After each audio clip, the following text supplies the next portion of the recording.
Hello again, everybody.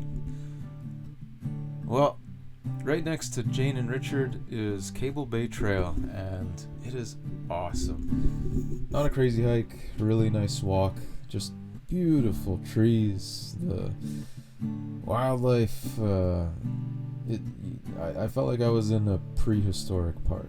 Like I wouldn't have been surprised if a dinosaur popped up. Funny enough, there's little toy dinosaurs scattered throughout, just hidden on stumps or inside holes in trees. I found this gorgeous I found these gorgeous mushrooms that I took an image of, and I'm pretty sure I'm gonna do a painting of it. The beach was just not really a beach, but really cool. Lots of rocks, different formations.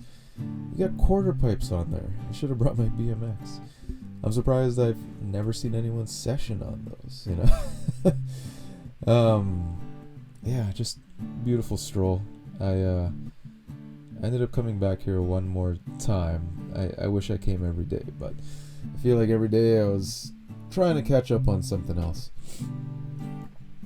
I learned that it was very much a coal town, big forestry business as well. That's what really got it going. I also went to White Sails Brewery. Awesome beer, awesome pretzel dish. Highly recommend. I walked around the harbor, checked out the sights, the sounds, planes coming in, lots of local businesses. I stopped by a cool tobacco shop, got some pipe tobacco. Cool harbor. You can see it's small but very established. Like there's a residential high-rise. You can imagine how busy this place is in the peak season. There was an antique shop where I picked up these 3 books, all 3 art-related. The one there with Dan George, so someone else did the illustrations, but it's full of a lot of his writings, his poetry and thoughts. Very cool. This one goes into the kind of theory. It's just very in depth about coastal indigenous art, and I just love how jam-packed with information it is. I kind of hope to dig through and find some inspiration, and who knows where that will lead. The other book that I picked up is Jack Vetriano's Studio Life. So that one, I've sold a lot of his artwork when I was working at an art store part-time in university. It's very popular. I didn't know anything about the guy though, and opening the first few pages, I learned that he used to be an engineer. Later in his 30s, he really got into his painting, and that's when it really kicked off for him. He's really into relationship drama, sexual tension, and very clearly likes women. I enjoyed his artistic process in that he takes reference photos and then works from there. Very simple, nothing fancy. It was cool that he mentioned he likes to start and finish a painting in the same day. That way he knows he's in the same palette, same color tones. Quick photo here with me and Patrick's parents. I was able to visit them. They're good, healthy, living the dream in Nanaimo. I started a drawing here for Adam Sarkozy. Started drawing Nipsey Hussle. Gotta make a quick mention. Shauna, Patrick's wife, baked me a loaf of bread. She made this berry compote, I don't know how you say it. It was actually great in the oatmeal. And she also made me a jar of the salsa verde, which I put on a bunch of other stuff. It's been lovely. And Patrick's parents also gave me a little care package too, which I also ate. Cut some cookies, applesauce. I still haven't tried the relish, but we'll get there. Anyway, back to my drawing of Nipsey Hussle. So you can kind of see my process. Started off with the outline, got into the charcoal a bit, realized I needed another kind of charcoal pencil, something a bit harder, so I can make finer details. Stopped by this beautiful art store called Iron Oxide in Nanaimo. I love how it's packed to the brim of supplies. Like, who doesn't just love stationery? Colors, everything. I could have spent a lot of money there, but I didn't.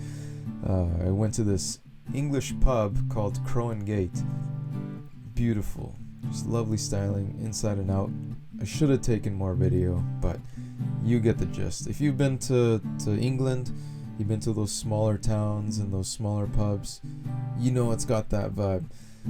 Anyway, I was fueled with a beer and some English food to continue my drawing, working in the details. eventually I finished up here.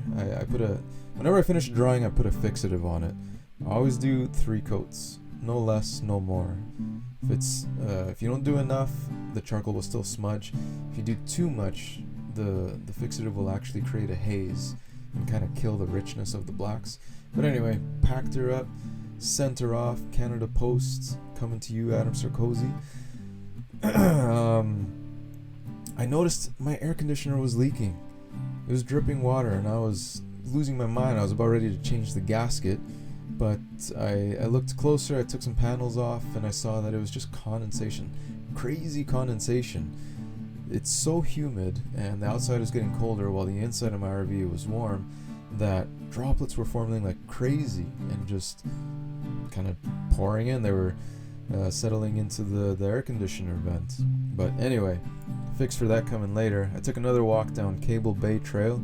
Those same mushrooms I took a photo of ruined, but there was these new ones that I found, and it's so cool. I'm definitely gonna make a couple paintings. Again, just taking in the sights, the sounds, walking around. Man, you walk 20 steps and you see something entirely different. There's so much to see on these beaches, on this coastline. Here's a photo of me parked there at Jane and Richards. I was just thinking about how I'm gonna miss this place, missing these hummingbirds right outside of my door. Jane made me an awesome chili, like awesome hosts. I can't say enough about them. I think I'll be staying back there again, if they'll have me. I hope they will. My second last day there, I took a trip south, found a viewpoint, and took some photos. Took a cool video where, in a time lapse, the fog just rolled in like 10 minutes. It was cool to see. It's awesome. It's crazy how fast the weather changes on the island.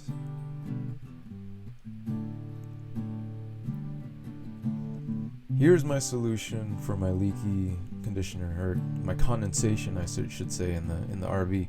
I bought a dehumidifier. This thing's legit. It's a little big, a little pricey, but worth it. Look at that water. It sucked about a liter of water, at least a liter, just overnight. It's kind of gross. It's kind of cool though. I'm hitched up, ready to hit the road, ready to head north. I had Port McNeill on the mind, so Port McNeill is only 4 hours north of Nanaimo, but I decided to break up the trip a little bit. I ended up only going about a couple hours, hour and a half north to Black Coastal Estate Winery.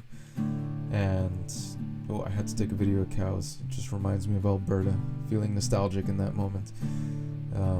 Here's at the estate. They got pumpkins. It's definitely pumpkin season. Awesome products there. I picked up some honey. I got some Jack Black port wine, some apple cider. They had an awesome mead that they made there. And yeah, it was just me taking in the sights before I hit the road again. Headed north to Port McNeill. Beautiful town. It's love at first sight. I rolled in and I was just thinking to myself, I want to stay here for a while. And I'm glad I booked a week. This is my new site. This is going to be my view. I stopped at the local watering hole. They had a cool sign in the front just saying their COVID protocol, and the bottom they're saying if you don't got your Vax card, give us away. We'll do our best to help. And props to them, you know.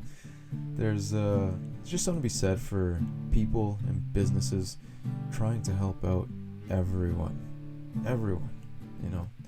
A neighbor is a neighbor. All right, stay tuned. I'll let you know how Port McNeill is next week.